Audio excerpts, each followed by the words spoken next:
PhD অভিসন্দর্ভ বক্তৃতামালার চতুর্থ আয়োজন। আজকের বক্তব্যের বিষয় ৯-১১ পরবর্তী বিশ্বে আধুনিকতা ও ধর্মনিরপেক্ষতা। বক্তৃতা করবেন ঢাকা বিশ্ববিদ্যালয়ের আন্তর্জাতিক সম্পর্ক বিভাগের অধ্যাপক ডক্টর লাইলুফার ইয়াসমিন এবং সভাপতিত্ব করবেন এইচড ইউনিভার্সিটির উপ-উপাচার্য অধ্যাপক ডক্টর ফখরুল আলম। প্রথমেই অনুরোধ জানাচ্ছি জ্ঞানদাতা শব্দবাজার ফাউন্ডেশনের মহাপরিচালক ডক্টর আহরার আহমদকে আজকের বক্তা এবং সভাপতি মহোদয়কে নিয়ে মঞ্চে আসন গ্রহণ করেন।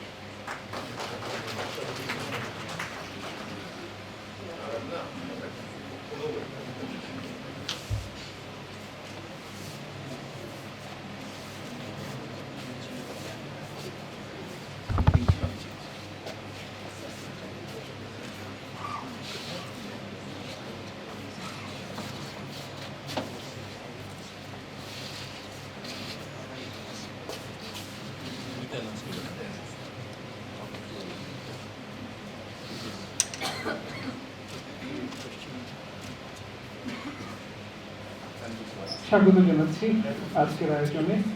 আজকের বক্তৃতার বিষয় ৯-১১ পরবর্তী বিশ্বে আধুনিকতা ও ধর্মনিরপেক্ষতা। আমাদের এই আয়োজন জ্ঞানদাতা শব্দবাজার ফাউন্ডেশনের অপ্রকাশিত পিএইচডি বক্তৃতামালার অংশ। আমরা আজকে বক্তা হিসেবে পেয়েছি অধ্যাপক ডক্টর লাইলুফার ইয়াসমিনকে এবং সভাপতিত্ব করবেন অনুষ্ঠানের অধ্যাপক ডক্টর ফখরুল আলম। প্রথমেই জ্ঞানদাতা শব্দবাজার ফাউন্ডেশনের মহাপরিচালক ডক্টর আহরার আহমদকে অনুরোধ করছি স্বাগত বক্তৃতা নিয়ে আসেন।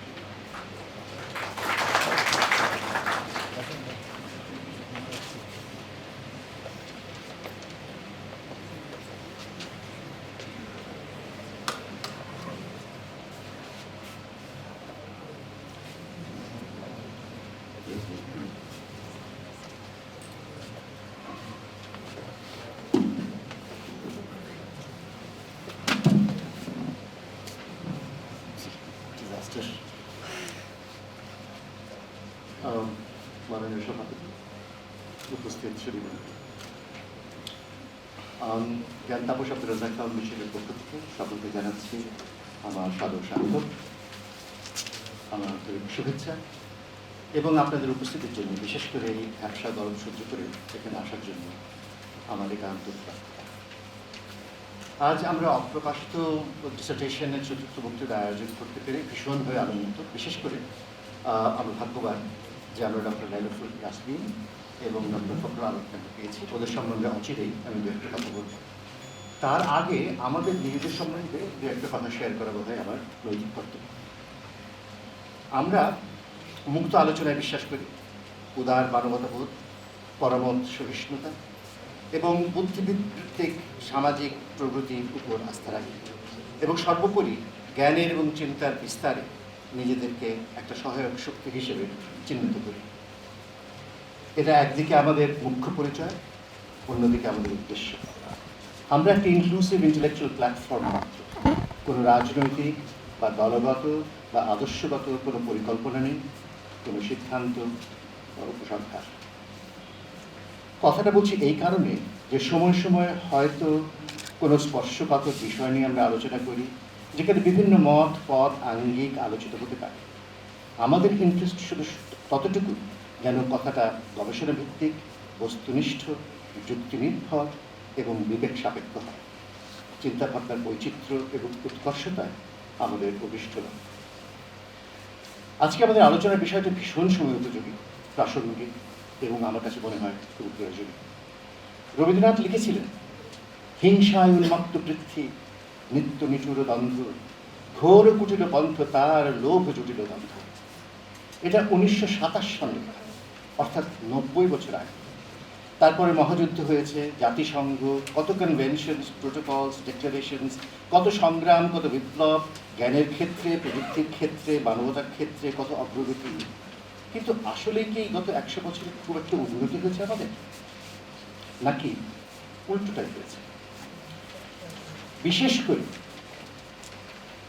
based on the improvements in the technologies and infrastructures of hate and violence, এর জন্য আজ পৃথিবীতে খুন জখমের তাণ্ডব এবং হিংস্রতার প্রকাশ আরও হয়েছে সহজতর, আরও ধ্বংসাত্মক, আরও বিভৎস।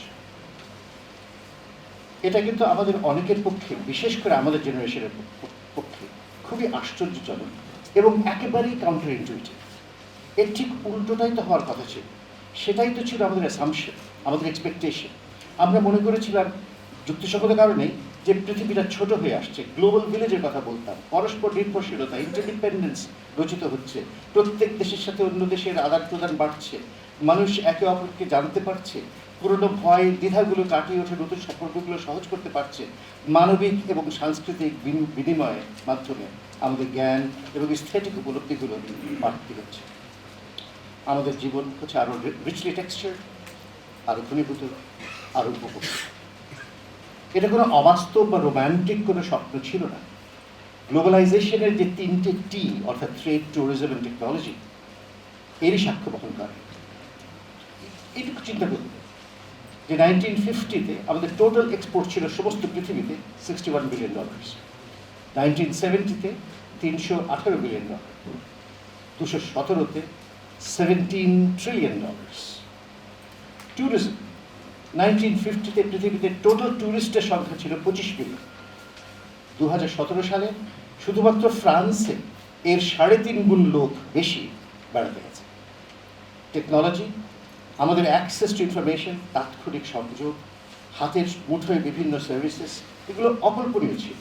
পৃথিবীতে এখন সেলফোনের সংখ্যা হচ্ছে 7 billion, email accounts 5.6 billion, internet users 4.3 billion, active Facebook users 2.3 billion. কেন মনে হবে না এইসবের সূত্র ধরে যে এটা একটা নতুন মানসিকতা, একটা নতুন মানবিক একাত্মতা আমাদেরকে নিয়ে আসবে? কিন্তু হ্যাঁ, সেগুলো তা আমরা বিভাজন এবং বৈরিতার নতুন রূপ এবং বিকল্প নিয়ে হাজির হলাম। আরও বিশেষভাবে চিন্তিত হলেন এই কারণে যে ধর্মকে কেউ কেউ জড়িয়ে ফেলেছে, এর মধ্যে বিকৃত করেছে, ঘৃণার হাতিয়ার হিসেবে ব্যবহার করছে। এখানে ধর্মের কোনো দোষ নেই, দোষ হচ্ছে যারা এই নিষ্ঠুর এবং স্বার্থপরভাবে ওটাকে এরকমভাবে ব্যবহার করছে, শুধুমাত্র তা।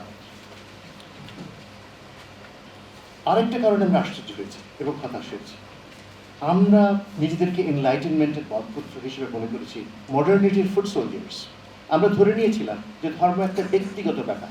আপনি কী ভাষায়, কী ভঙ্গিতে, কী আচরণে, কী সমর্পণে আপনার বিশ্বাস আপনি প্র্যাকটিস করেন, অনুশীলন করেন, সেটা সম্পূর্ণভাবে আপনার ব্যাপার, অ্যাজ লং অ্যাজ আপনি কোনো আইন ভঙ্গ করছেন না বা কাউকে জোর করছেন না। যার যার ধর্ম তার তার কাছে। এটা আমাদের স্লোগান আমাদের দেশে। এটাকেই ভলটেয়ার বলেছিলেন দ্য প্রাইভেটাইজেশন অফ রিলিজিয়ন। এর ভিত্তিতে জেফারসন লিখেছিলেন about the wall of separation between church and state, অর্থাৎ চার্চকে স্টেট থেকে বাঁচাতে হবে, যেমন ইউকেতে যে সমস্যাটা আমরা দেখেছিলাম, এবং স্টেটকে চার্চ থেকে বাঁচাতে হবে, যেমন ফ্রান্সে এবং জার্মানিতে আমরা দেখেছি। এটাই ছিল ইউরোপিয়ান এনলাইটেনমেন্টের high point, its secular movement, ধর্মনিরপেক্ষতার ট্রায়াম্ফালিস্ট উচ্ছ্বাস। All it meant public sphere থেকে যেন ধর্মকে একটু আলাদা করা হয়, যাতে করে সব মানুষ ইকুয়াল সিটিজেনশিপ এনজয় করতে পারে এবং কোনো ধরনের রিলিজিয়াস ডিসক্রিমিনেশন যেন তাকে সহ্য করতে না হয়। এই ব্যানিশমেন্ট ফ্রম দ্য পাবলিক স্ফিয়ার, এটা করতে গিয়ে কোনো বাড়াবাড়ি হয়েছিল কি না তার তর্ক সাপেক্ষ। এই প্রেক্ষিতে ইউর্গেন হাবেরমাস 2008 সালে খুব আলোড়নকারী একটা এসে লিখেছিল পোস্ট সেকুলার সোসাইটি সম্পর্কে।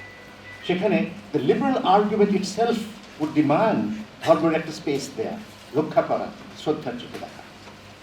এটা ব্যক্তিগত স্বাধীনতার একটা অংশ এবং অধিকার হিসেবে দাঁড় করানো হয়েছে।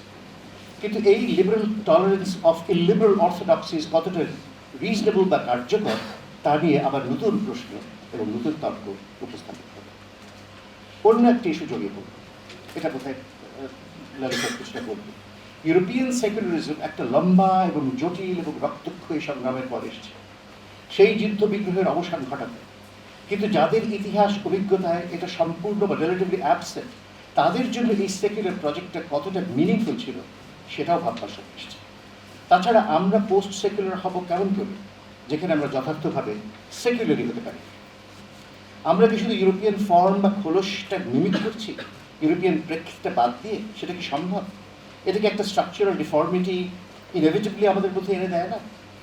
তাছাড়া এটাও চিন্তা করা দরকার যে আমরা যেটাকে ধর্মীয় দ্বন্দ্ব বা অস্থিতি বলছি, তার হেতু বা কারণ হয়তো সম্পূর্ণ ভিন্ন হতে পারে। It is merely being expressed through the religious medium, কারণ এর মোবিলাইজেশনটা অনেক সহজ এবং আরও অনেক নাটকীয়। যাই হোক না কেন, আমাদের 9/11 ভীষণভাবে নাড়া দিয়েছিল। আমি তখন ছিলাম ওদেশে, সজরে, আমলে।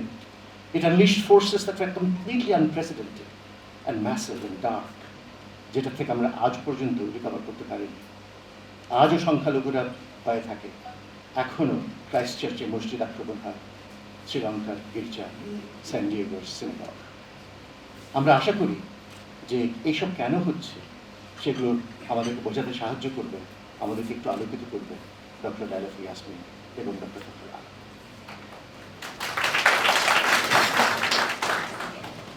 ডক্টর ইয়াসমিন সম্বন্ধে একটা কথা বলা প্রয়োজন। ঢাকা ইউনিভার্সিটি ইন্টারন্যাশনাল রিলেশনসের অধ্যাপক, 1999 সালে জয়েন করেন, 2016 সনে ফুল প্রফেসর হন, খুবই তাড়াতাড়ি। তাছাড়া উনি বেশ কিছু প্রাইভেট ইউনিভার্সিটিতে সময় সময় পড়িয়েছেন। ঢাকা ইউনিভার্সিটি থেকে MA করে, দ্বিতীয় MA করেন জর্জিয়া স্টেট ইউনিভার্সিটি আটলান্টা থেকে, এবং PhD করেন ম্যাকরি ইউনিভার্সিটি সিডনি, অস্ট্রেলিয়া থেকে। অবশ্যই উনি বড় বড় শহর খুব পছন্দ করেন, অবভিয়াসলি। উনি অনেক অনার্স অ্যান্ড অ্যাওয়ার্ডস পেয়েছেন, যথা Government of Australia Research Scholarship, Asia Fellows Award from Bangkok for a project in the Chinese Academy of Social Sciences in Beijing, British Chevening Scholarship at the University of Ulster in Northern Ireland, Markin Sharkari prestigious Fulbright Award, Sri Lanka থেকে Kodikar Award, Georgia State University Fellowship, এবং আরও অনেক। ওনার অন্তত 21টি publications রয়েছে দেশি এবং বিদেশি academic জার্নালসে।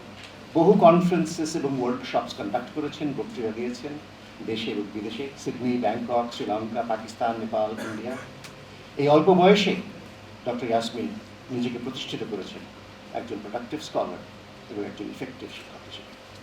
আমরা তাকে পেয়ে ভীষণ গর্বিত। আজ চেয়ার হিসেবে পেয়েছি ডক্টর ফখরুল আলমকে, যাকে আমি প্রায় 50 বছর ধরে চিনি। অনেক আশা ছিল ফখরুলের উপর, সে তো আমাদের নিরাশ করেইনি, বরং তার কৃতিত্বে আমাদের গর্বে আমাদের বুক ভরে দিয়েছে। ওর সম্বন্ধে যদি বিস্তারিত বলতে হয় তাহলে লাইলুফারের বক্তৃতা শোনা হবে, তাই থাক। বহুদিন ঢাকা ইউনিভার্সিটি ইংলিশ ডিপার্টমেন্টে সার্থক শিক্ষক হিসেবে, মেন্টর হিসেবে পরিচিত হয়েছে। এখন ইস্ট ওয়েস্ট ইউনিভার্সিটির প্রো ভাইস চ্যান্সেলর। ও সার্ক লিটারি অ্যাওয়ার্ড পেয়েছে 2012 সনে, যেটা সার্ক লিটারেচার ফেস্টিভ্যাল ইন লখনউয়ে দেওয়া হয়।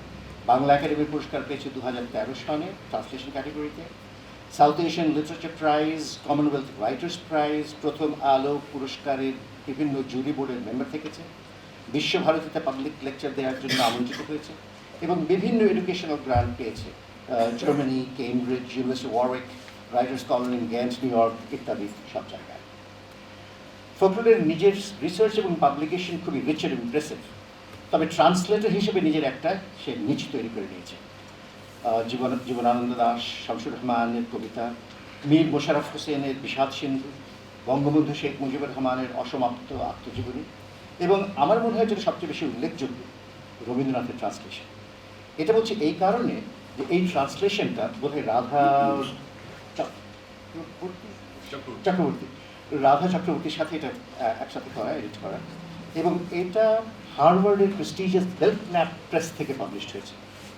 আমি জানি না বাংলাদেশের কোনো লেখক হার্ভার্ড থেকে পাবলিশড হয়েছেন কি না, তবে ফখরুল হয়েছে এবং ওকে নিয়ে কারণ এই দুজনের কাছে আমি ভীষণভাবে কৃতজ্ঞ। আরও কিছু ধন্যবাদ জানানো আমার নৈতিক কর্তব্য। আমার ধন্যবাদ জানাতে হয় বেঙ্গল ফাউন্ডেশনের চেয়ারম্যান আবুল খায়ের লিটুকে, যার সাহায্যের হাত সবসময় প্রসারিত থাকে আমাদের জন্য। ধন্যবাদ জানাতে হয় রাজাক ফাউন্ডেশনে আমার বস শান্তারানী দাস, মুন্তাসির মোহসিন এবং আব্দুর রহমান, যাকে আমরা রাশেদ হিসেবে চিনি। যদি কেউ পারেন ওকে আপনারা কংগ্রাচুলেট করতে পারেন। আমার ধন্যবাদ জানাতে হয় আব্দুর রাজাক বিদ্যাপীঠ লাইব্রেরির সহকর্মীরা, রাজিয়া, জয়ী, নশাবা এবং শাহরিয়া, যারা সবসময় আমাদেরকে সহায়তা সহযোগিতা করে থাকেন। ধন্যবাদ জানাতে হয় আমাদের স্টাফদের, যারা পেছনে থেকে আড়ালে নিঃস্বার্থভাবে আমাদের সব কিছু সম্ভব করে। সবচেয়ে বেশি ধন্যবাদ জানাতে হয় আপনাকে আজ আসার জন্য, সবসময় আমাদের সাথে থাকার জন্য। আমি শুরু করেছিলাম রবীন্দ্রনাথের দুটো লাইন দিয়ে, আমি শেষ করি উইলিয়াম বাটলার ইয়েটসের 4টি লাইন।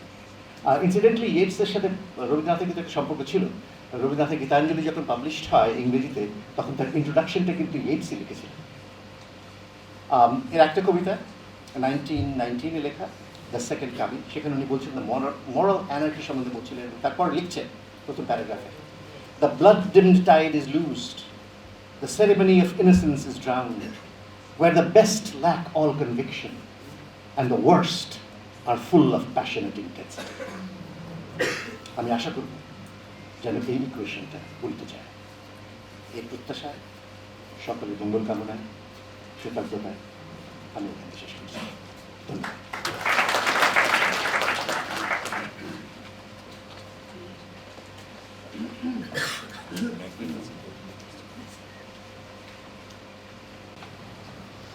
ধন্যবাদ জ্ঞাপন করছি ফাউন্ডেশনের মহাপরিচালক ডক্টর আহরার আহমদের প্রতি। সম্মানিত সুধী, আপনারা উপস্থিত হয়েছেন জ্ঞান তাপশব্দরাজ্য ফাউন্ডেশনের অপ্রকাশিত পিএইচডি অভিসন্দর্ভ বক্তৃতামালার চতুর্থ আয়োজন। আজকের বক্তব্যের বিষয় ৯-১১ পরবর্তী বিশ্বে আধুনিকতা ও ধর্মনিরপেক্ষতা। বক্তৃতা নিয়ে আসছেন ঢাকা বিশ্ববিদ্যালয়ের আন্তর্জাতিক সম্পর্ক বিভাগের অধ্যাপক doctor Lailufar Yasmin.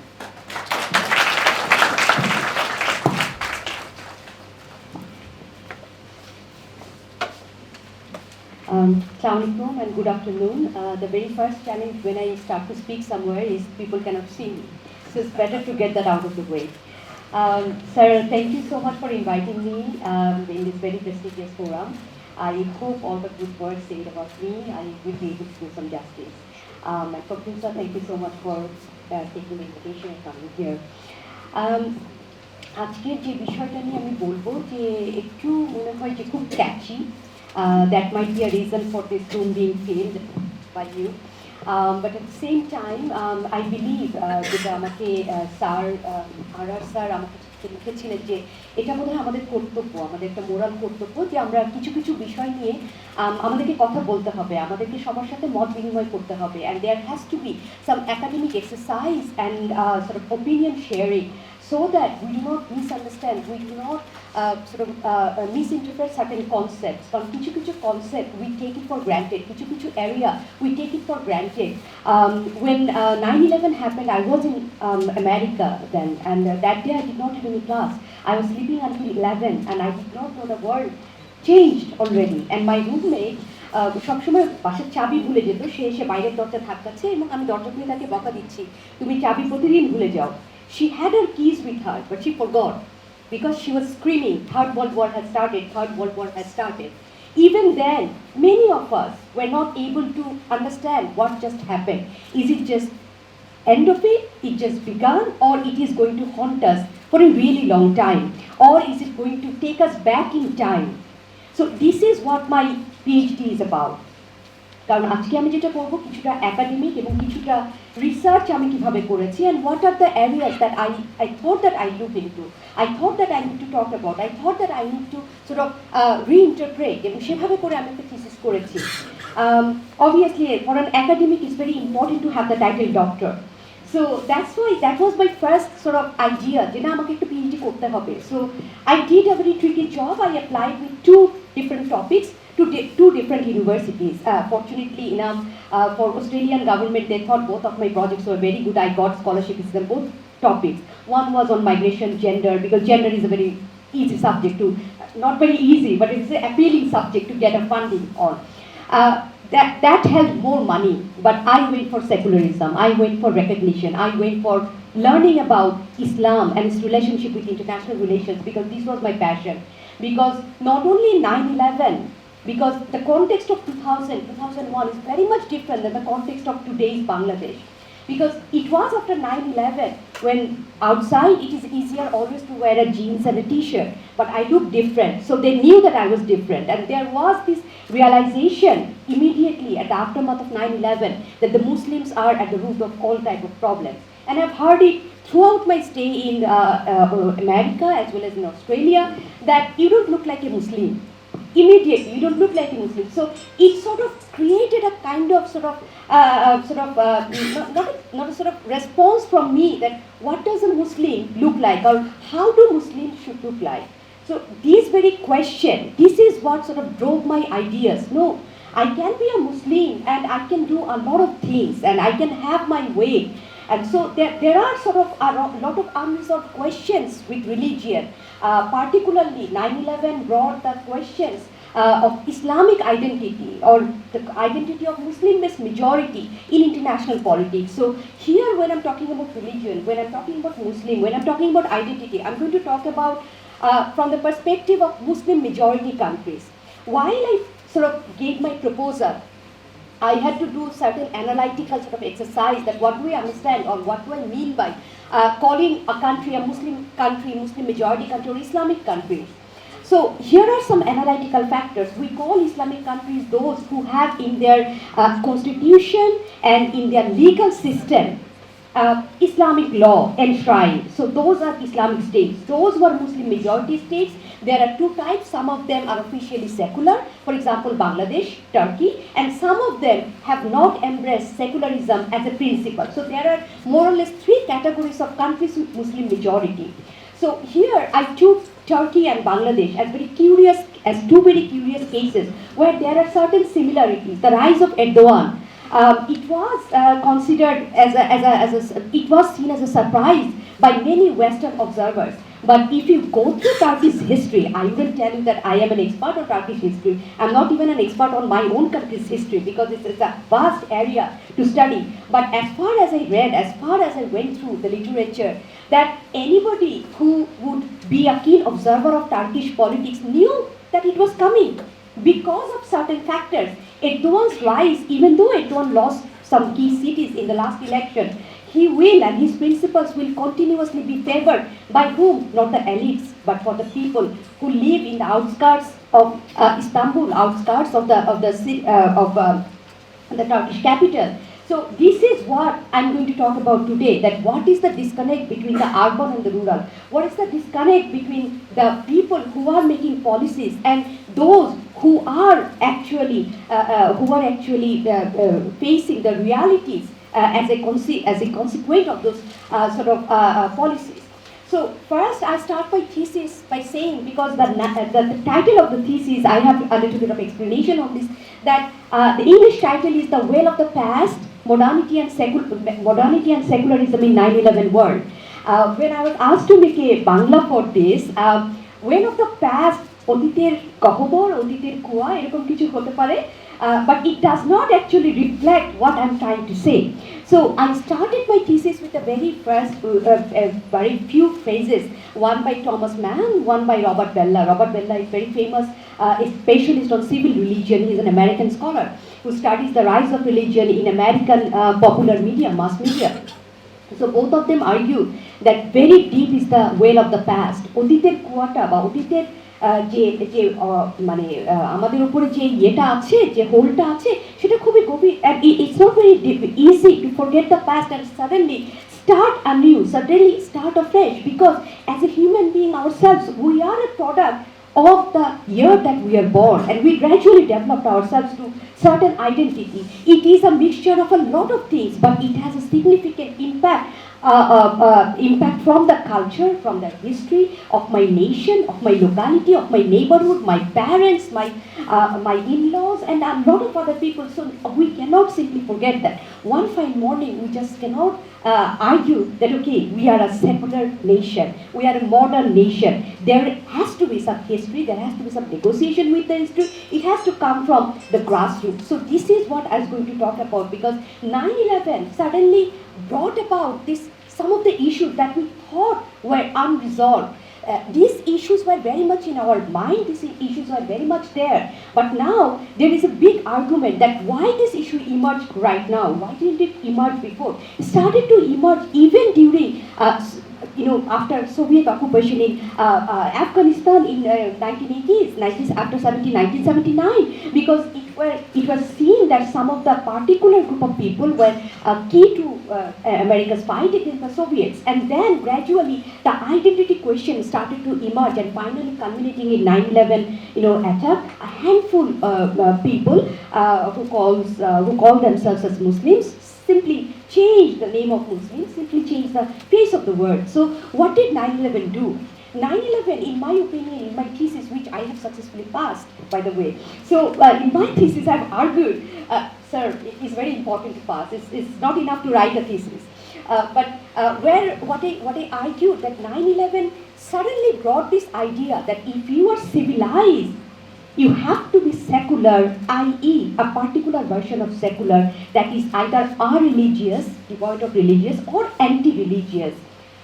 Ahrar sir was talking about the project of enlightenment, and I am going to talk about it. I am going to talk about both the writers who talked about a different version of secularism and those who have talked about another version of secularism. But 9/11 suddenly thrust this idea before us: either you are with us or you are against us. And this division of the world in the binaries, following the Greek idea of civilized versus barbarian, rational versus irrational. In this idea, you have to be either of them. You cannot be both. If you are a Muslim, you are a barbarian or you are irrational, perhaps according to Western sort of ideas. But the very fact that America itself had to invoke God when they were fighting against the godless Soviets during the Cold War period, very few of us remember that. It was not until 1954 that the Americans started to print "In God We Trust," or their pledge of allegiance. They started bringing God because they wanted to show that we are a free world, we have freedom of speech, we have democracy, capitalist world system. By the way, we also have God, so you have to support us. But you see, nobody goes back there, nobody questions that. But after 9/11, when one kind of ideology is battled, one kind of ideas are done, so suddenly there is a rise of Islamophobia in the West, and there is this idea that no, we are fighting against barbarians, and therefore, if you are modern, you are with us. If you are not modern, you are against us. But the idea that there can be multiple modernities, there can be multiple secularism, there can be multiple ways of embracing your identities. I can wear a jeans and a t-shirt, and at the same time I can pray, or I can be religious, but these are seen as mutually exclusive categories. So there are certain problems with the idea of modernity, seeing it in a singular term, the idea of secularism in a singular term. So here is my proposition, and here is my argument that my research question, which is very difficult for me to ascertain right now because I wrote it so many years back, but I'm arguing that while 9/11 sort of brought about this idea of secularism is the only path to become modern, it also proposes a different kind of idea of secularism, or different kind of definition of secularism. And here it sees secularism, modernity, as a standard of civilization, which is actually a long process of Western attempt to create a universalism, that there is one way to approach certain issue, that is modernity and secularism. And by definition, some countries where religion is seen not only as religion but part of your culture, part of your everyday activities. গ্রামে যখন ধান তোলা হয় তখন কিন্তু আল্লাহর কাছে দোয়া চাওয়া হয়, and you cannot certainly call this person a barbarian or uncivilized. So there are these kind of arguments. These are left out of this discourse that was propagated after 9/11. So therefore, I argue that when we sort of identify or block or sort of box a group of people as unmodern and uncivilized, or by extension barbarian, what can we expect from them? A retaliation, perhaps. What can we expect from them? That they want a recognition of their identities as well. So this is what I'm going to talk about. So, but more than, before going to Turkey and Bangladesh country context, I'll be talking about some of the theories. I'll be talking about that why am I calling secularism as a sort of a particular way of secularism that America and the rest of America's sort of supporters try to portray, that what kind of secularism has become a so-called standard of civilization. We often talk about secularism, but when we try to define it, বাংলায় খুব সহজ ধর্মনিরপেক্ষতা বলা, কিন্তু ইংরেজিতে যখন আমরা define করছি, এমনকি বাংলাতেও যখন আমরা ডিফাইন করছি, we do not know how to sort of argue about it. We do not know how to sort of define it. That secularism is it being anti-religious? Is it being only the separation between church and the state? Is it the separation of public and the private? Or is it the accommodation of religious differences? So when we talk about secularism, George Jacob Holyoake is the first person to coin the word secularism in English language. It was 1851. Think about the context. In England itself, they are going through this battle that who is an atheist, whether people have the right to religion, whether the government will take care of or provide certain kind of facilities or assistance to church authorities. So this is the way that secularism emerged, where Hollywood clearly wanted to sort of answer to these questions regarding religion, religious toleration, religious accommodation, and sort of the sort of the question that religion should be banned from the society. His opponent, who was from Northampton, who was an MP in the Parliament, Charles Bradlaugh, and he started saying that no. Much later in the late 19th century, he started proposing secularism is about free thinking. It is completely expression of reason and is completely devoid of religion. So two opposing trends emerged in England, where secularism, the originally who is coining secularism, is talking about, yes, human being must have to take responsibility for their actions, but that does not certainly mean that you have to banish religion as well. I had the very rare opportunity of going through his book, Holyoake's book, which was published around 1892-93. It is still stored in Australian National sort of Archive, National Libraries Museum, and the library, and you can sort of order for it and you can read it. So in there, although there are certain sort of grammatical and then painting issues, but of course here he provides the direct definition of secularism in several areas. He says secularism means the right to practice your religion. Secularism means the right not to practice your religion. But at the same time, secularism means is a human providence where we can experience we are responsible for what we are doing. So secularism must be defined as a consequences of our action.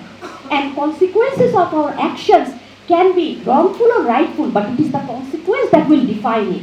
But it does not have anything to do with banishing religion. On the other hand, if we go back, we have seen in international relations, we have seen this beginning of religion-based politics starting from, in fact, starting from long time back, 272 AD, when it was Constantine the Great, first Roman Empire, who to sort of expand his influence over his people, he was the first Roman Empire to embrace Christianity for the first time. And the rule or the practice during that period of time is that kings or emperors would rather embrace the religion of the land, and thereby they will make people happy, so that it is easy for them to govern. And gradually it was during the next Roman Empire's time, it was 379 to 395 AD, during this period of time, Catholic Christianity, or I should say Christianity, because that was the only form of Christianity during that time, Christianity became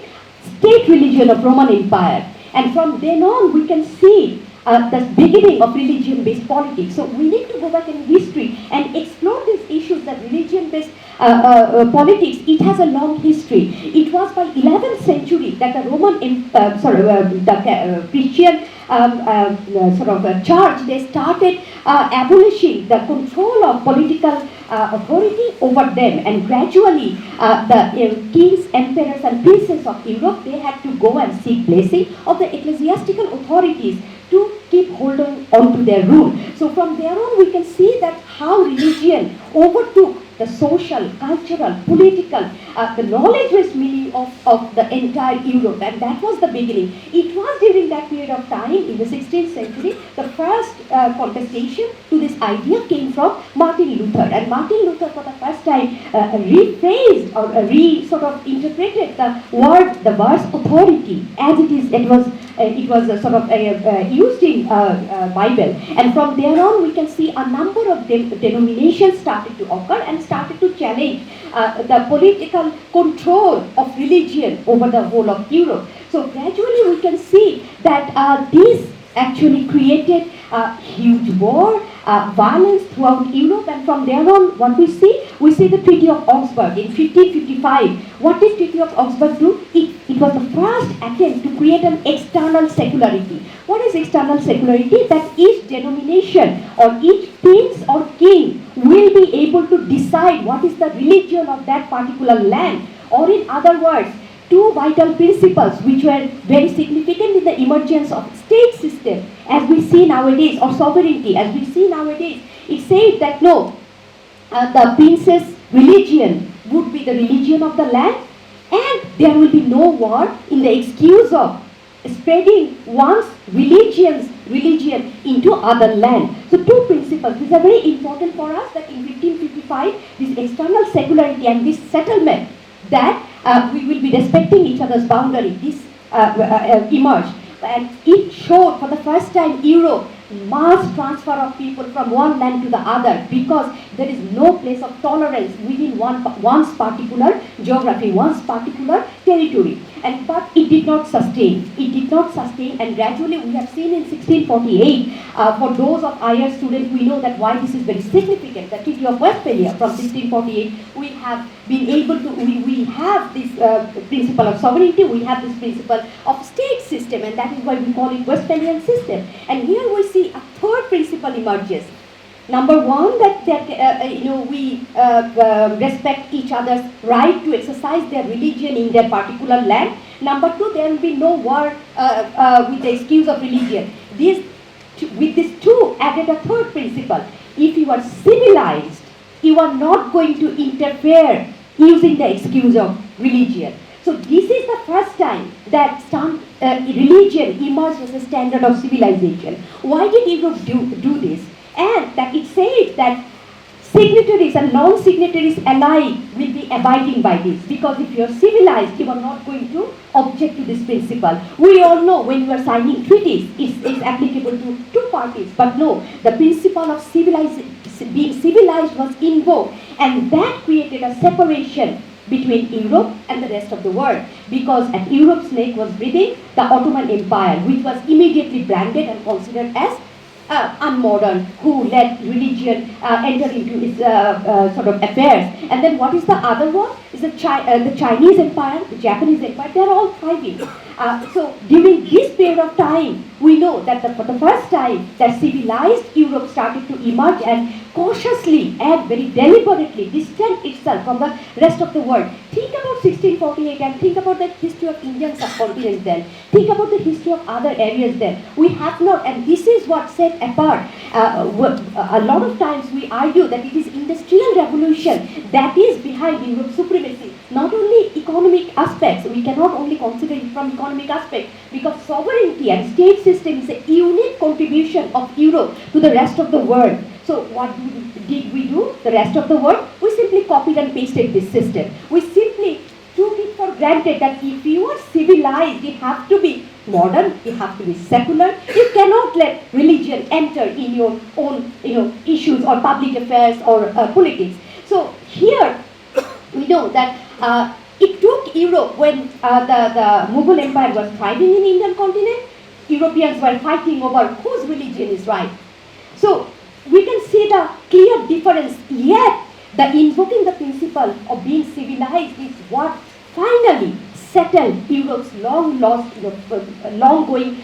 fight over religion. And that is why the state system is fundamentally, Westphalian system is fundamentally, it has a sort of issue with religion, and that created a religiophobia, or coming from religio-Christ, as Germans call it. From religio-Christ, we see that there is a fear of religion, that religion may disrupt your system, so therefore you contain it. Now, how do I contain it? Now comes the Enlightenment thinker, as I was saying. There are a number of Enlightenment thinkers. They started to provide this idea, because now first you create external secularity in the international system. External secularity means states are not going to use religion as an excuse to wage war against each other. So now this is because if you are civilized, you are not going to do that. Nobody is going to prove themselves as uncivilized. So this issue is settled. But the problem of intoleration within one's defined territory, one's particular boundary, how do you sort of resolve it? First came Samuel Pufendorf.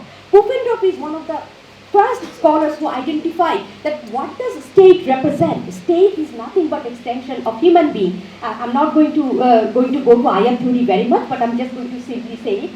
So he's arguing that yes, it is an extension of human being. So it does need a celebration of human identity, marker of human identity as well. So from there on, religion is such a powerful marker of identity that in more than 7 billion people in the world, all of us are bound to religion one way or the other. Either we are embracing a religion or we are denying religion somehow the other. So even the atheists define their identity in relation to a religion. So this is an issue that Pufendorf and some of the other early scholars, they thought that we need to settle this internally, or else 1/3 of Russian population were being disseminated. France in complete disarray, 17th century, early 18th century. So you need to resolve this issue. Not only sort of building state on the principle of external viability is important, but you need to tolerate people belonging to other faith within a defined territory. So therefore, not only Pufendorf, but a number of other scholars, they started to talk about this particular issue, that how do we sort of coexist. We know not only Pufendorf, but there was a Dutch scholar who early 16th century who started saying that we need to protect the right of both those who are religious, both those who are religious and are those who also do not want to follow any religion, or so-called those who are atheists. Then not only the German scholar, he also argued that what do we need to do?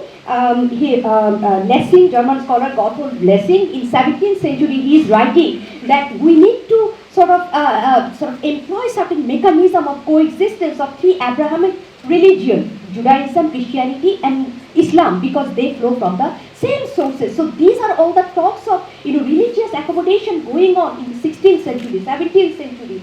Then Koolhaar, another Dutch scholar, he is coming with some kind of idea. Then of course we know about Kant. Although Kant is often contended whether he was the one who is talking about accommodating religious differences, or he is talking about simply, self-incurred freedom from self-incurred tutelage. And then there is Locke. Locke is also talking about, yes, we are talking about Protestantism as a way, but at the same time, are we talking about that we need religion in the public sphere or private sphere, or banishing of religion? So later on, in fact, another group of scholars, where these group of scholars, starting from Pufendorf and other scholars, are talking about, as Enlightenment theorists, are talking about accommodation of religious difference, that we need to respect each other's right to practice whatever that religion is, or not practicing any religion. Then the next group of Enlightenment scholars, which comes, I'm sure there will be a lot of questions on this, starting from Marx, Weber, Durkheim, a number of scholars who are saying, no, religion is the opium of the mass. It is a capitalist invention to keep people under some kind of, system, so that they do not question the capitalist way of accumulation and extracting resources. But at the same time, what they fail to understand, what is human nature? Why do human nature want to be, or how do human nature want to be recognized? These are some of the questions that Marxism, I'm saying broadly, not particularly Marxism, but this group of scholars, they started to talk about, and they started to establish it from a very academic point of view. Now, what happens when we are seeing one group of Enlightenment scholars are talking about accommodation of religious difference, and the other group of Enlightenment authors are talking about, banishing of religion from public sphere. Now, the key is public sphere. So we are talking about banishing of religion from the public sphere or not, but gradually, when states are interacting with each other, states see that secularism is a in principle, it has to be a-religious, anti-religious, and the concept of sovereignty itself that emerged in 1648, that was applied in a manner that, yes, secularism has to prevent the surge of, rise of, or expression of religion in the public sphere. Now, let us talk about, other countries, Muslim majority countries, or the West versus the rest debate, that what West took is, or Europe primarily took, is decades and hundreds of years to settle this issue. What happened in the first decade of 20th century? At one hand, Woodrow Wilson is talking about self-determination. Gradually, 20s, 30s, 40s decade, we see a number of sort of post-colonial colonial societies are asking for their independence. So who are leading these independent movements? Mostly, as one of the Turkish scholar Kamal Karpat calls them, self-secluded elites who went to West, who studied Marx, who studied a lot of other Enlightenment thinkers, and they want to show their colonial masters, look, we are able to take care of ourselves because not only we have Western knowledge, but we also know how to present ourselves as modern. How do you present yourself as modern? We are seculars, we are anti-religious, we are religious, because we know religion creates problems. So the idea that religion is a problem, it was institutionalized in international relations in the state system from the 20s, 30s decade, when Western educated urbans who had very little connection with the rural mass, they started to create this dichotomy.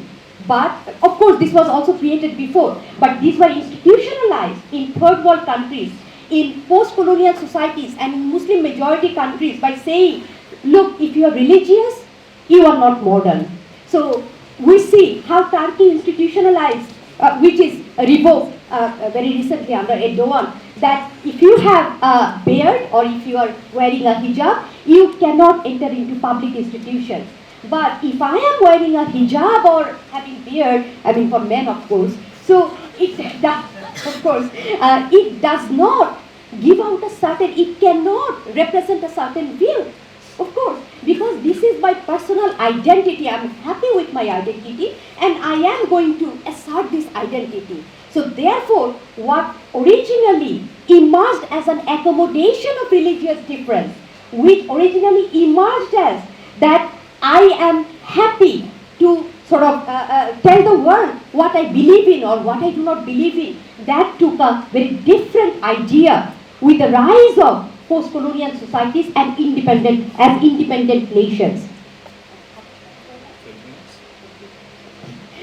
So this is where we can see that the dichotomous relationship between modernity and being unmodern, civilized versus uncivilized, rational versus irrational, this started to emerge.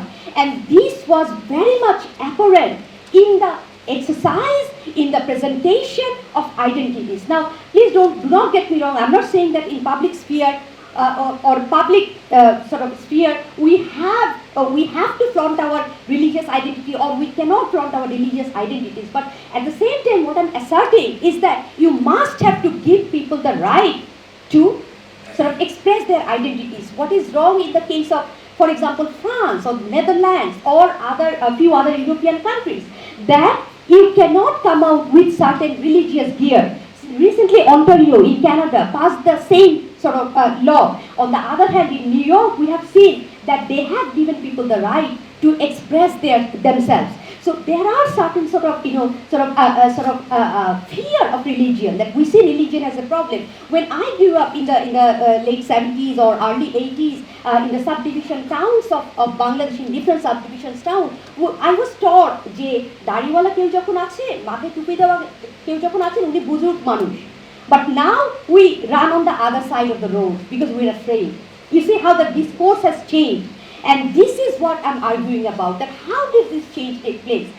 In the 60s or 70s, those who are here from earlier time will be able to say that মফস্বলের বাড়িতে কি থাকতো, একটি রবীন্দ্রনাথের portrait, কাজী নজরুলের portrait, বিষাদ সিন্ধু. Where did they go now? এই যে accommodation, the very sort of because even when we studied in the school or in the college, we are not taught whether you are Shia or Sunni, because it never mattered to us. We are all Muslims.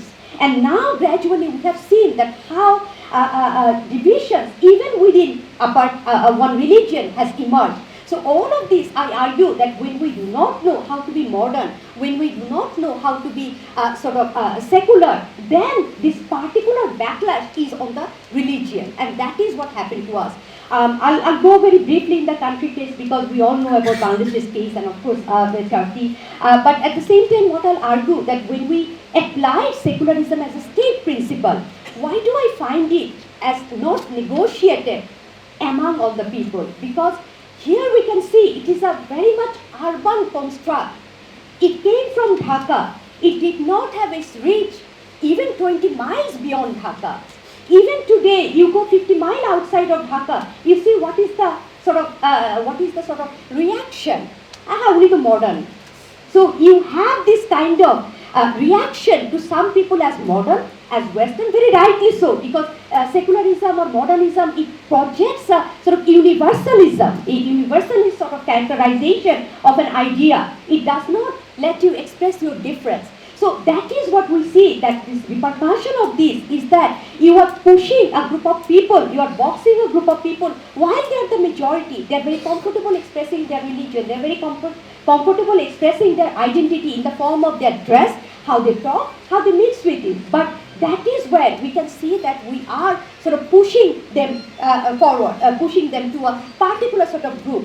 What happened in the case of Turkey? When Kemal Atatürk, founder of modern Turkey, quote unquote modern Turkey, so we can see that how he changed the script in language. He borrowed from different different Italian, Swiss and German penal codes, and he wanted to provide a sort of European identity to Turkey. And by doing so, what he did, he banned certain sort of expressions of religion. And gradually, whenever people were given chances to vote in elections or democratic sort of expression is a part of liberalism. So at one hand, you are creating a society based on liberalism, modernism, because liberalism is a part of modernism. Look what happened in the case of Algeria.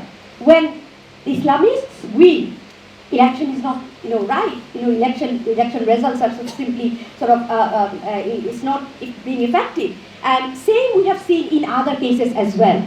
So here we can see that how in Turkey, whenever there are elections, there is rejection to Kemalist principles, and for good reason. Although one can argue whether Kemalist principles were a beg from Ottoman principles, where it was some kind of neo-Ottomanism, which is now applied in the case of Erdogan and his foreign policies, but some kind of expression or continuation of Ottomanism. Despite that, from the outside, the overt modernity that was applied there had a huge reaction. You can see the rise of Erdogan. His popularity lies in the rural areas. Why in rural areas? Even when you go to Istanbul, just go 5 miles within Istanbul on the other side of Bosphorus, or crossing the sort of the bridge, you can see that how people are Islam-centric, and they find that their religion is robbed. Even at the Independence Square, I was asked, of course I don't look like a Turkey, so where are you from? Bangladesh. Oh, then the person started speaking in Arabic with me. I said, no, I'm from Bangladesh, I speak Bengali, and I speak English a little bit. He said, no, you are a Muslim, your first task is to know Arabic. So I was like, okay, and then I ran away, basically. So you can see that how a particular version of Islam gets strengthened when you push it. And that is what happened in Turkey, and that is what is happening in Bangladesh as well. We can see that we are a bit worried. We are worried to express our religious identity. We are worried to express our modern identity. We do not know what do we do when there is overtly a religious expression coming. Generally here we started our election campaign from Sylhet. Why? For a particular reason.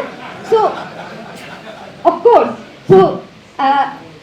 thinking of ground realities, quote unquote, we cannot undo certain things, certain practices. So that is where my question is that by invoking modernity, by invoking secularism, have we lost our indigenous culture? Have we lost our indigenous identity?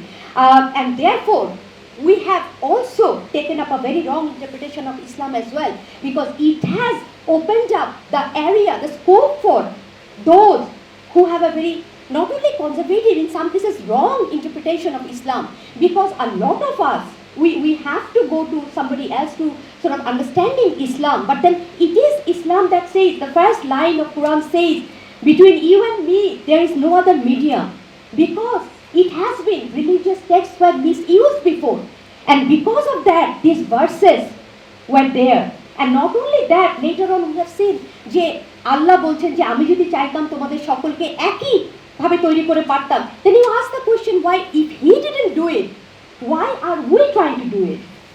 Okay, and not only that, now it is not enough to become Muslim, you have to be a certain kind of Muslim. After 2016 1st of July incident, they were asking চার কলমা পড়েন, অনেকেই বিপদে তখন চার কলমা তো মনে নাই পুরাটা, ঠিক আছে, but all of these things that you have to be a particular type of Muslim. Why do I have to be that particular? Or in other cases we have seen that there are wrong verses which spread in the name of Quran, which were never in Quran.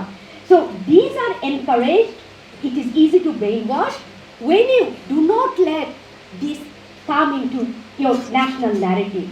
So my argument at the end of the day is that we are anywhere, আপনি যখনই কোনো বইকে ban করবেন সেই বইটা সবচেয়ে বেশি বিক্রি হবে, এটা সাধারণ কথা আমরা জানি. So whenever there is controversy, whenever you are trying to push out something, this bites you back in a very different way, and perhaps we will not be able to recover if we keep doing that. I'm not saying secularism bad, absolutely not. You can see a number of Indian scholars are saying secularism is dead, because Bangladesh is the first secular country in South Asia, India is the second, 1976. But Indian scholars are already saying secularism is bad. Some of the Bangladeshi scholars are saying that in a overtly Muslim majority countries, secularism cannot be practiced, and all of them are very much wrong. Secularism is accommodation of religious differences. You practice your religion, I practice my religion, but the problem with the political project of secularism is that we have thrust it upon a very unprepared people. So it was easier for some people to misinterpret it, misuse it, and telling them that secularism means আপনার ধর্ম চলে গেল. Absolutely নয়. এবং সেখানটাতেই আমরা দেখি যে এখন আমরা কি করতে পারি, এখন আমরা দেখছি 9/11 এর পরে we are branded as okay, unmodern, barbarian, irrational people. So how can we say we are secular, we believe in accommodation of religious principles, but at the same, more than that, more than projecting our international identity, we have to fix our home first. It is our duty to talk about it. It is our duty to make people understand, no, secularism is certainly not an our religious principle. Sovereignty is not our religious principle, but it is what? It is respecting diversity. It is celebrating diversity. Because by celebrating differences, by celebrating diversity, we are able to celebrate everybody as our own. Okay. আমি শেষ পর্যায়ে এসে গেছি, শুধু যেহেতু এটা আমার thesis, আমি একদম শেষে একটা লাইন যোগ করতে চাই যে এই থিসিসটা আমার কলিগ সৈয়দ ইমতিয়াজ আহমেদ, আমার হাজব্যান্ড ছিলেন, he has passed away for 13 years. It is dedicated to him. It was basically his আমাদেরই শিক্ষক ছিলেন, আমাদেরই উনি he used to work on identity, and he also sort of spoke with Dr. Mahathir Mohamad and in 2005 and then started, but he could not sort of finish it. But later on I sort of did it in a quite different area, but I emphasize on the study of international relations, that what is our task, and at the end of the day our question is international relations as an academic subject. It has perhaps some duty towards us, and it is our duty also to enrich the discipline. So instead of asking if international relations is always talking about state relations, one of the questions that I posed in my thesis, who is international relations for? If it's for people, identities must be celebrated, and identities are strengthened in differences, not in uniformity, something that the Chinese are proposing to us. At the end of the day, it's a China-centric world, so I have to bring in China. Thank you so much. 15 minute সময় আমি লাইলুফারকে বললাম ওর কাছে কি magnet আছে নাকি, এত লোক আসছে মজুমদার অনেকদিন দেখি নাই, আর এসি কাজ করছে না, আমার মনে হয় দম বন্ধ হয়ে যাবে, এমন একটা অবস্থায় এসে যাচ্ছে। আমরা তাড়াতাড়ি শেষ করি। প্রশ্ন অবশ্যই করবেন, সরাসরি করবেন লাইলুফারকে, আর প্রশ্ন করেন, তাইলে আমরা মনে হয় অনেক প্রশ্ন দিতে পারবো। আর যদি আলোচনা করেন কিংবা বক্তৃতা করেন তাহলে হবে না, আমি থামিয়ে দেবো কিন্তু, এটা বলে রাখছি আগে থেকে। কিছু ইম্পর্টেন্ট জিনিস আমি গবেষককে স্মরণ করে দিতে চাই। সেটা হলো আপনার যে বক্তব্য সেটা হচ্ছে একটা legacy of the introduction of socialism, secularism and modernism. এটাকে 9/11-এর সাথে যে লিঙ্ক করাটা ডিফিকাল্ট, কারণ 9/11 এটা একটা আমেরিকান কনস্পিরেসি, মুসলমানদের উপরে চাপিয়ে দেওয়া হয়েছে যাতে আফগানিস্তানে তারা হামলা করতে পারে, ইরাকের সাদ্দাম হোসেনকে উৎখাত করতে পারে। জি, আমি বলতেছি এই জন্য এখানে যে 9/11-কে মুসলমানদেরকে এনলাইটেনমেন্ট না আমরা পশ্চাৎপদ, এটা ঠিক না। আমার মনে হয় মধ্য ইউরোপ আমেরিকায় এই গত 200 বছরে এনলাইটেনমেন্ট আসছে। আমার মনে হয় আল বিরুনি, তারপরে ইবনে খালদুন, ইভেন আমাদের প্রফেট অনেক এনলাইটেন ছিলেন। আমরা যদি বলি যে রিলিজিয়ন মানে এনলাইটেনমেন্ট না, এটাকে জেনারেল করা যাবে না। এবং বাংলাদেশের সিচুয়েশন বা টার্কিতে যেটা বললেন, টার্কিতে যে তাদের যে ল্যাঙ্গুয়েজ চেঞ্জ করে দেওয়া, এটা কামাল আতাতুর্কের ছিল। মুসলিম ঐতিহ্যকে যাতে মুসলমানরা পড়তে না পারে, তাদের লাইব্রেরিতে যে বই পুস্তক আছে এই জন্যই ভাষা চেঞ্জ করে দিয়েছিল, এবং এইটা কখনোই সে ভালো কাজ করেনি। যাই হোক, এখন আমি বলবো যে আপনার এই থিসিসটা আপনার এই কনটেক্সচুয়াল ইয়েতে, আর এত বিশাল আন্তর্জাতিকতায় একটা থিসিসে না নিয়ে বিশেষ কয়েকটা দেশকে নিয়ে আপনি চিন্তা করেন। এই হলো। আসসালামু আলাইকুম ম্যাম, আমার নাম আবির, আমি ইস্ট ওয়েস্ট ইউনিভার্সিটি ইংলিশ ডিপার্টমেন্টে পড়াই। আমার প্রশ্নটা হচ্ছে যে কার্ল মার্কসের একটা উক্তি আমরা সচরাচর ব্যবহার করি যে religion is the opium for the mass people. এখন ম্যাডাম এটা হচ্ছে মার্কস এঙ্গেলসের যে কম্পাইলড রাইটিং, এটার সেকেন্ড এডিশনে হচ্ছে এটা পুরো মানে কন্ট্রাক্ট মানে এক্সট্রাক্টটা পাওয়া যায়, যেটা হচ্ছে যে religion is the Sai of the oppressed people and sold in a speechless world and is the opium of the people. এখানে ওপিয়াম অর্থে মেডিসিনও হতে পারে, মানে ওপিয়াম অর্থে যে নেশা ব্যবহার করি, এটা আমরা কি জেনে আসলে কনটেক্সচুয়ালি ইউজ করি কিনা? আমাদের ইন্টেলেকচুয়াল যখন এটা পাবলিক স্পেয়ারে থ্রো করেন, যে মার্কস এটা বলতেন, মার্কস ডগমার এগেনস্টে ছিলেন, মার্কস এথিজম যদি ডগমাকারে আসে, দেন মার্কস এথিজম এগেনস্টে কথা বলেছেন। ধর্মের সাথে আধুনিকতার কথা বলা হচ্ছে, কিন্তু সমাজবিজ্ঞান বা নৃবিজ্ঞানে বলা হচ্ছে যে ওরা শেষ এই সৃষ্টি জানা আছে বলকা, প্রাচীনে পুঁতি ওরা শেষ পাতাকুটি জড়াতা। আমরা কোথা থেকে এলাম, কি করে এলাম, কোথায় যাব, কেন বা মৃত্যু এসে আমাদেরকে নিয়ে যাইতেছে, ধর্ম এই সমস্ত প্রশ্নের উত্তর দিচ্ছে। তার সাথে আধুনিকতা বা অন্য কিছু কি সম্পর্ক, একজন সমাজ বিজ্ঞানের প্রাক্তন ছাত্র হিসেবে আমরা বুঝতেছিলাম। বাংলাদেশ যেহেতু ডেভেলপমেন্টের উপর অনেক ফোকাস করছে, সেখানে ক্যাথরিন মার্শাল বলেছেন যে ডেভেলপমেন্টের সাথে আসলে সেকুলারিজমের কোএক্সিস্টেন্স তখনই হতে পারে যখন আমরা রিলিজিয়াস লিডারদেরকে প্রোডাক্টিভলি ইউজ করবো। সো ম্যামের কাছে আমার কোয়েশ্চেন হচ্ছে, এই রিলিজিয়াস লিডারদেরকে আমাদের মতো দেশে প্রোডাক্টিভলি ইউজ করা আসলে সোসাইটিতে কতটা অ্যাওয়ারনেস ক্রিয়েট করতে পারে? Thank you. প্রথমজন আপনি বলেছিলেন যে আমি কোন পার্সপেক্টিভ থেকে এটাকে করতে পারি। As I said, it's a done deal, number one. So what I wanted to see is that how Muslim majority states can sort of portray a different kind of identity where you can be Muslim yet modern. Remember, I wrote about, in fact, at the first stage, I wrote about 150,000 words.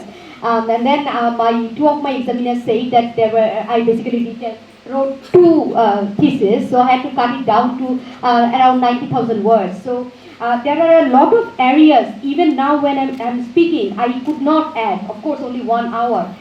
And it's this thing. So there is this, problem because I could not talk about all the aspects. So in my thesis, I talked about that you can be a Muslim and you can be a modern. These are not mutually exclusive categories, certainly. But my emphasis here, from IR perspective, for those who have asked about sociology and other areas, international business, my emphasis is on identity from constructivist point of view. That's a theoretical school that I've used and I'm talking about. But those of IR students, you know that mainstream constructivism does not really bring religion much. But I sort of emphasized it because I find that religion is an integral part of a state's identity. As I said that identity, what are the ways that a person who can actually express their identities, and similarly, states do have their identities as well,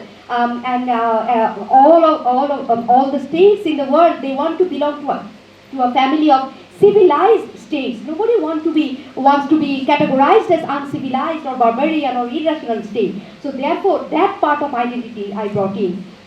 One question was the rise of Islamophobia. I think somebody asked about it. Islamophobia. Well, I do not believe in the way you presented, or the first person who questioned, in conspiracy theory, because 9/11, if I take it for granted, it's a conspiracy against Muslims, so we have no point of argument simply. So I'm not taking any conspiracy theory here. Islamophobia, yes, it is there very much, we have seen. But at the same time, you must have to see that what are the ways we are responding to terrorism or extremism that is happening around. So this is something we need to seriously think about. Category of secularism, you asked. Well, if you could follow my lecture, I sort of emphasized on the first time. The one originally portrayed by George Jacob Holyoake, accommodation of religious differences. As simple as that. I'm talking about the very basic type of secularism. There are a number of, for example, Ahmet Kuru, a Turkish scholar based in the United States, he talks about two types of secularism, assertive secularism, and there are other types of passive secularism. So there are various ways secularism are defined, are applied in different state practices. The best practice, in fact, comes from America. Who does not bring religion in state affairs anyhow, but there are a number of countries who do. And then if you see that there are two countries in the Western world who have state religion, United Kingdom and Greece.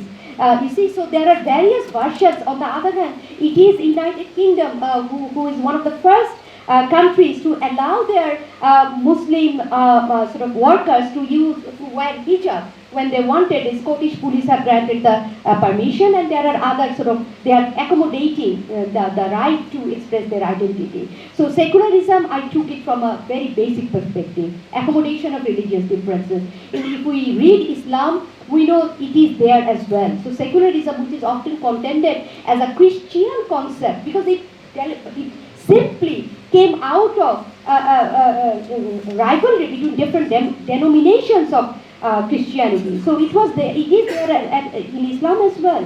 So because there is the provision of jizya call, there is the provision of protecting Christians and Jews. So we have to sort of go back and read the proper interpretation of Islam.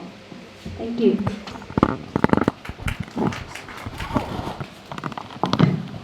Okay, yeah, it's very difficult to talk about Marx or Weber or Durkheim, because I know this is in a lot of cases it's a matter of interpretation, but at the same time that when scholars use it, I'm sure they have read about it, and that's how they used it, because you asked that basic question, আমাদের দেশের স্কলাররা কি পড়ে শুনে করেন কিনা, বা মানে properly করছে কিনা, whether dogma or religion এটা ইউজ করছে কিনা। as I say, lot of controversies. Marks কিন্তু লার্জ স্কেলে, মার্কস বলেন, ওয়েবার যখন 4-5টা দেশের রিলিজিয়ান স্টাডি করে he is providing his analysis, he sort of, because sociologists fundamentally want to define religion first. ওকে, যে রিলিজিয়ন বলতে আমি কি বুঝি, অর্গানাইজড রিলিজিয়নের কথা বলছি নাকি আমি অন্য কোনো ধরনের রিলিজিয়ন প্র্যাকটিস, যেমন কনফুসিয়ানিজমের কথা বলেছেন একজন, সেটার কথা বলছি। বাট আপনি যদি ইউরোপের ট্রেন্ডটা এখন দেখেন, ইউরোপে কিন্তু চার্চ গোয়ারের সংখ্যা কমে গেছে। That does not mean they are less religious. So expression might be different, but religion still exist as a very powerful force. I'll probably summarize a lot of questions with my question. So it's pretty simple how you talked about secularism in a post 9/11 circumstance. So has the definition of terrorism or the agents of definition of terrorism has changed after 9/11 or in 2014, talking about the advent of ISIS? And if it has, so what is the direct limit to terrorism to countering violent extremism, because you talked about it in the last question answer round?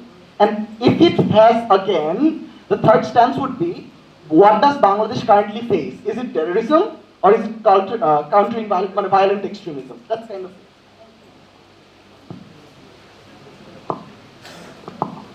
Okay, a few questions. First, what category of secularism I'm using? Over and over again, let me emphasize that I am arguing the original meaning, original essence of secularism has been lost. The way secularism emerged, the way secularism developed as accommodating religious differences, that is the original meaning, and that is what I'm emphasizing, and that is why I answered in one of the last questions that we are talking about how Islam also talked about secularism, that is respecting religious differences. Simply, that is the category, that is my analytical category. Second, please remember my research question. I'm arguing secularism has created a new standard of definition, and that has proven dangerous for Muslim majority countries because this particular definition provides a particular definition of modernity, secularism. So what can Muslim majority countries do? And why some of the Muslim majority countries fell into the trap. Sutorang, I'm not talking about a lot of issues that might emerge in your mind. For example, the rise of IS. I did it in 2013. So yes, I agree that there might be some connection with 9/11 because 9/11 itself is a product of 1979 and how America chose to contain the Soviets. Okay, so that is what we have seen, that is a direct product. Even in Bangladesh, the rise of extremism, it is directly connected with those mujahideens who came back. So this is something we cannot forget, that it is connected to that, certainly. But then again, my argument is that the more you banish religion, the more you securitize religion, the more you identify it as a negative phenomenon, the more there will be repercussions of that, negative repercussions. There will be more it will try to come back in varied ways. And we might not be prepared to experience that. We might not be prepared to answer that. So that is the main question. Democracy, yes, democracy is not an important analytical tool for my thesis. Remember that I have to answer my question within a particular word limit, within a particular analytical framework. I'm using discourse analysis as my research methodology. Okay, so I'm talking about why in a liberal system, religious actors are coming back in power and they're using democracy as their tool. So that is why I talked about Turkey, that elections are given, religious actors are winning, army is coming back, banishing, those right of those political parties' existence. Okay, and for that matter, no, I do not think we need any other actors and trust any other actors to protect our, secularism. They are the part of the state actually. Without army, you cannot survive. Of course, that's a part of Westphalian system. Yes, I understand, but anyway.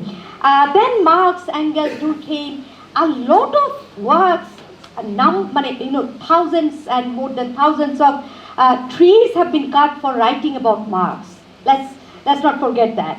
But at the same time, you cannot overlook the idea that was propagated by him, that religion is one of the important base and part of superstructure. Okay, superstructure, we know the basics: political system, law, religion, entertainment, all of these are part of that. Religion is a significant part of that. You don't have to directly say ban religion. You don't have to directly say that we need to get rid of religion. But there are so many subtexts in the writing of not only Marx, even it was Weber who studied in several, religion in several contexts. He is also at the end of the day saying that, okay, let us rethink about religion. And religion, you can see that in international relations, we take the definition of religion as it is. We don't differentiate or we don't bring in sociological perspectives much. Yes, some of the scholars are bringing it because gradually religion has made a comeback. Somebody talked about, why am I talking about only 9/11? Or 9/11 brought religion back. Yes, it has brought religion back, because state system, as I said, that it was thought that the battle between religion and politics was over, settled in 1648.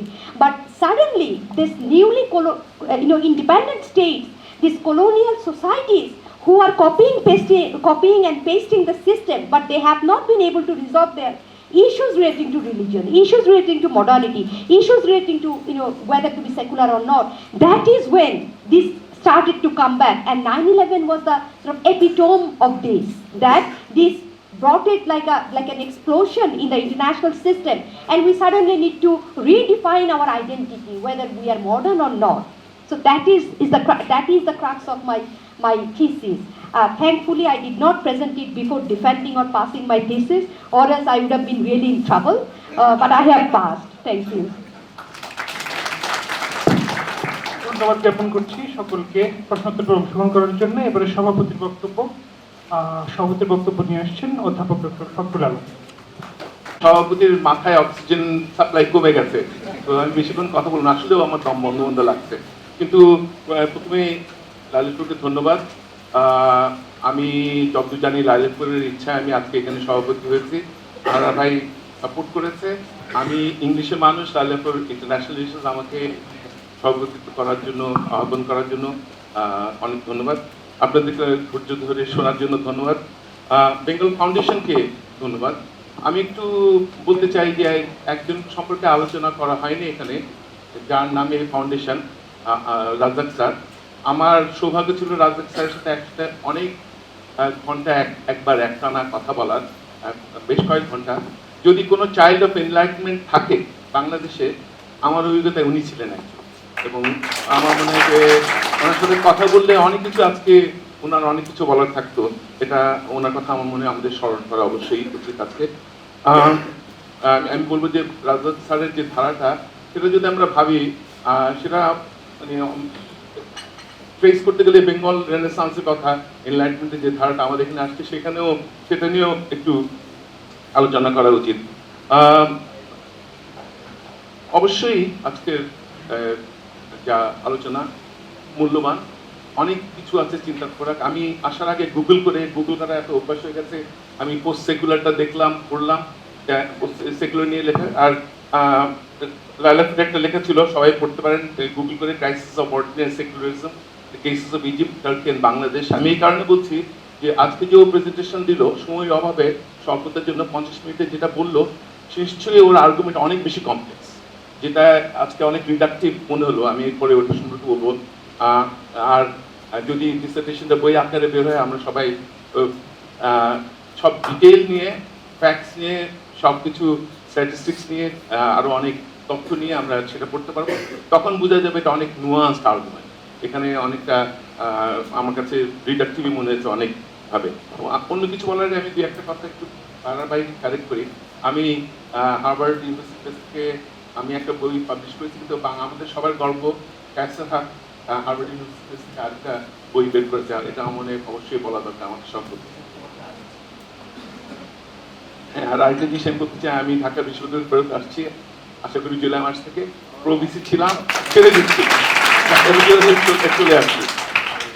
এখন আমি লাইলুফারের আজকের presentation নিয়ে কয়েকটা কথা বলতে হয় যে অবশ্যই 9/11-এর পরে এই ইসলামকে তো টার্গেট করা হয়েছে, ইসলামোফোবিয়া বেড়ে গেছে। কিন্তু আমার অভিজ্ঞতা, কারণ আমি অনেক বছর বিদেশে অনেক জায়গায় ছিলাম, এটা তো শুধু ইসলামের ব্যাপার না। আমি 1970 যে ভ্যানকুভারে যাই, 6 বছর ছিলাম ভ্যানকুভারে, ব্রিটিশ কলাম্বিয়াতে। আমাকে বাসে, রাস্তায় পাঞ্জাবি, হিন্দু, পাখি, নানা রকম গালি দেওয়া হয়েছে। বাঙালি কেউ বলেনি, কিন্তু আমাকে নানা রকম গালি দেওয়া হয়েছে। একবার আমাকে আমার ওয়াইফকে ছুরি দেখানো হয়েছে। একবার আমার ওয়াইফকে বাসে কুতু মেরেছে। রেসিজম জিনিসটা অবশ্যই বলতে হবে। রিলিজন তো একটা না, আরো অনেক কমপ্লেক্স ফ্যাক্টর আছে এখানে। লাইলুফারের আর্গুমেন্টটা অনেকটা রিডাকটিভ হয়ে গেছে, নিশ্চয়ই বইতে ডিসার্টেশনে। তো আমরা মনে হয় অনেক কিছু সঙ্গে নিয়ে আসতে হবে। তবে এটা তো সত্যি, 9/11 পরে ইসলামকে টার্গেট করা হয়েছে, ইসলামোফোবিয়া আছে। কামাল আতাতুর্কের কথা আসছে, আসলে যদি লাইলাপুর যদি কেস স্টাডিটা দিত টার্কি আর বাংলাদেশ, তাহলে মানে আরো অনেক কিছু ভালো হতো। আমরা কি ভুলে গেলাম আমাদের জাতীয় কবি নজরুলের কামাল কুনে কামাল কিয়া ছিল না, ওরকম কিছু একটা সেকুলারিজমের একটা ধারা আমাদের দেশে ছিল না আগের থেকে? এটা তো 9/11-এর অনেক আগের থেকে, এবং সেটা বেঙ্গল রেনেসান্স, এই সেকুলারিজম, এটার কমপ্লেক্সিটিটা আমাদের সবাই স্মরণ করা অবশ্যই করা উচিত সব দিক থেকে। সবচেয়ে বেশি আমার কাছে যেটা লেগেছে, যেটা আবার বলবো যে লাইলাপুরের নিশ্চয়ই আর্গুমেন্টটা ছিল যে এখানে আমরা যারা আছি আমরা তো 1971 ওই জেনারেশনের মানুষ। বাংলাদেশে তো সেকুলারিজম ছিল 71-এর পরে, আর 71-এর আগে একটা ইসলামিক স্টেট ছিল। আমরা তো ওই ইসলামিক স্টেট থেকে বেরোয় এসেছি। আমাদের যে কোনো আর্গুমেন্টে, পোস্ট সেকুলারিজমের আর্গুমেন্টে এটা অবশ্যই ধরা উচিত। আমরা তো আমাদের লোকেশন থেকে আমাদের চিন্তা করতে, আমাদের লোকেশন করতে, আমরা তো বাংলাদেশের, আমরা 1971 থেকে আমাদের খুব একটা অর্জনের মধ্যে একটা তো আমাদের কনস্টিটিউশনের 4টা পিলারের মধ্যে একটা তো সেকুলারিজম ছিল। সেই সময়ে আমার তো মনে আছে ধর্মের সাথে কোনো বিরোধ ছিল না, কোনো সময়ই বিরোধ ছিল না। ধর্ম মানে আমাদের রাষ্ট্রে যারা পরিচালনা করছিলেন ধর্মকে, ইসলামকে তো প্রাধান্য দিয়েছিল, একভাবে না আরেকভাবে ছিল। তবে লাইলাপুরের একটা খুব ইম্পর্টেন্ট পয়েন্ট আমার মনে সে বারবার বলে এসছে, সেটা হলো যে এই এনলাইটমেন্ট মডার্নিটিটা শহর কেন্দ্রিকই ছিল। শহর থেকে গেলে এটা অতটা ডমিনেন্ট ছিল না, হয়তো জায়গায় জায়গায় ছিল, কিছু কিছু জায়গা আমরা জানি হয়তো বেশি ছিল অন্য থেকে। তো সেই জন্য এটা আমাদের অবশ্যই কনসিডার করতে হবে। আরেকটা জিনিস হলো যে আমরা 9/11 কথা যদি বলি, আমরা কি 9/11 শুধু মানে ইসলাম আর বিরুদ্ধে খ্রিস্টিয়ানিটি কিংবা অন্য কিছু একটা বাইনারি করা উচিত? আফটার অল 9/11 কথা আমি যদি ভাবি, নিউ ইয়র্কে হয়েছিল, জুইশ এস্টাবলিশমেন্ট এখনো খুব ডমিনেন্ট, ওরা তো ওইখানকার কেন্দ্রিক। তো আমার মনে হয় যে এই ছবিটা আর একটু কমপ্লিকেটেড করা উচিত। ইন গড উই ট্রাস্ট আমেরিকানরা বলেছে, কিন্তু আমেরিকায় ওয়াল স্ট্রিট জুইশ লবি এখন পর্যন্ত অনেক বেশি ডমিনেন্ট সব দিক থেকে। লাইলাপুরের আরেকটা কথা আমার খুব ভালো লেগেছে যে পরবরণে তারা কনস্ট্যান্টিনের কথা বলেছে। আমরা আকবরের কথাও অবশ্য বলা যেত যে ধর্মকে কম্প্রিহেন্সিভ ধর্ম, ইন্টিগ্রেটেড একটা ধর্ম করার চেষ্টা করেছে।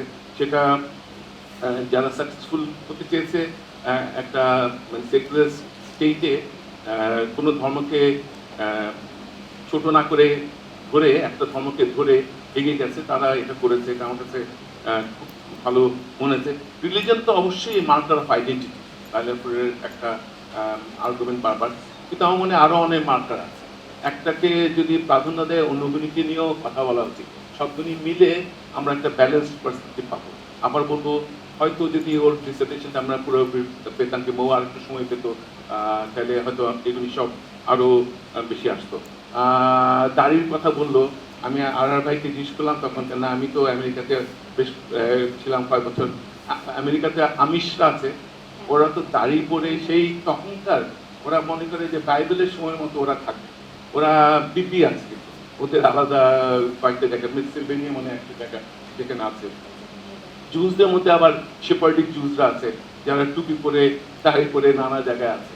আসলে রিলিজনের ছবিটা আরো অনেক বেশি কমপ্লিকেটেড, এখন যে কোনো রিলিজনের কথা আমরা বলি।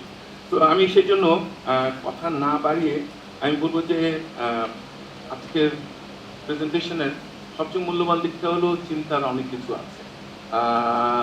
আমরা যদি বাইনারি হিসেবে না চিন্তা করি, রিলিজন ভার্সেস সেকুলারিজম, এই বাইনারিটা না তৈরি করি, কিংবা এনলাইটমেন্টকে ছোট না করি, আমরা সবাই তো, আমি নিজেকে মনে করি আমি এয়ার অফ দ্য এনলাইটমেন্ট। আমি ইংরেজি সাহিত্য করি, শুধু সেটা না, আমি তো রবীন্দ্রনাথও পড়ি।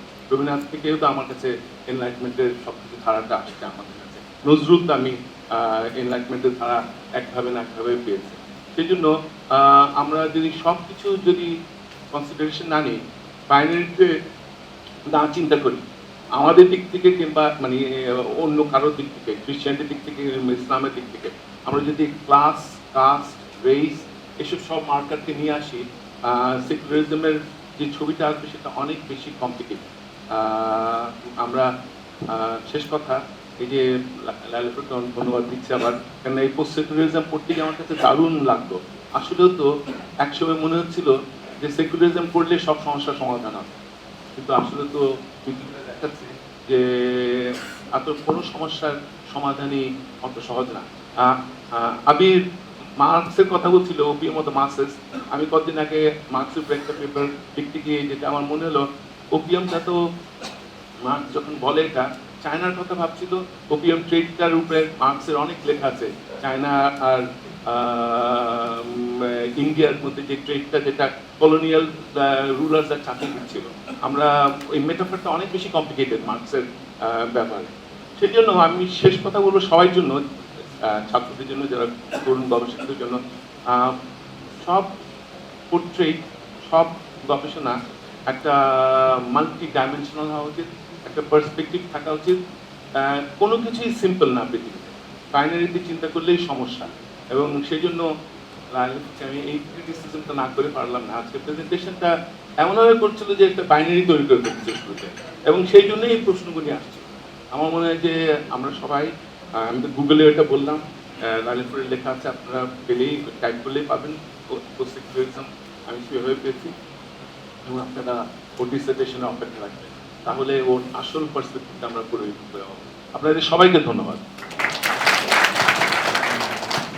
আজকের অনুষ্ঠানের ছোট্ট একটা আনুষ্ঠানিকতা, অনুষ্ঠানের বক্তা এবং সভাপতিকে ফুল দিয়ে বরণ করে নেবেন ফাউন্ডেশনের কর্মী নওশাবা এবং শাহরিয়ার। আপনাদের সকলকে অসংখ্য ধন্যবাদ জানাচ্ছি। সামনে সামান্য আহ্বানের ব্যবস্থা আছে, গ্রহণ করবেন। ফাউন্ডেশনের বিভিন্ন কার্যক্রম, গুণীজন